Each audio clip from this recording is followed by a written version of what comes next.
नाम रख लिया उन्होंने अखबारी। अखबारी नहीं है, अखबारी आलिम थे, अखबारी अहले इल्म थे, अखबारी बहुत पढ़े लिखे थे, अखबारी समंदरों में थे, मगर फिक्र और नजरिए का फर्क होता है। उन्होंने कहा कि हम, एक तो उनका नजरिया यह है कि कुरान हमारे लिए है ही नहीं, तो अहले बैत समझेंगे। अब सामने की बात है कि कुरान हमारे लिए है तो हुदल लिन्नास क्यों आया है, इंसानों की हिदायत के लिए। और उसके बाद उनका दूसरा नजरिया यह है कि हम सारे मसाइल हदीस से निकाल लेंगे।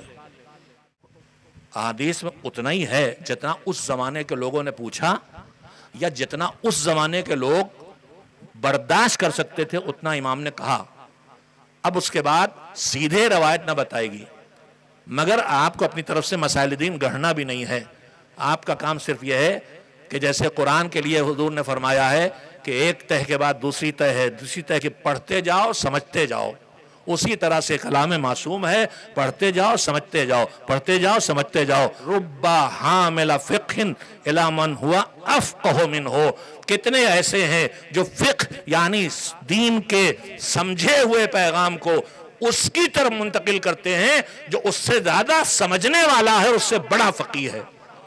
हमारे यहाँ फिक्र के दरवाजे बंद नहीं है, दरवाजे खुले। बात बहुत फैल रही है। मैं कहना ये चाहता हूँ कि अखबारी नजरिया भी इनको नहीं मालूम, जब तक अखबारी कहते हैं। मैं अक्सर कह देता हूँ जुमला कि भैया तुम्हें उर्दू का अखबार तक पढ़ना नहीं आता, अगर हिंदी का पढ़ लेते हो। अरबी जाने बगैर कोई अखबारी नहीं हो सकता। और अगर आप तर्जुमा काफी का पढ़ के बताएंगे उसमें लिखा है तो आप मुकल्लिद हैं। किसकी तकलीद कर रहे हैं? मुतरजिम की। जिसने तर्जुमा किया जो समझा है। तो भैया तकलीद तुम भी कर रहे हो, तकलीद हम भी कर रहे हैं। तुम आलिम की तकलीद कर रहे हो, हम आलम की तकलीद कर रहे हैं। सलावत भेजें मोहम्मद व आले मोहम्मद।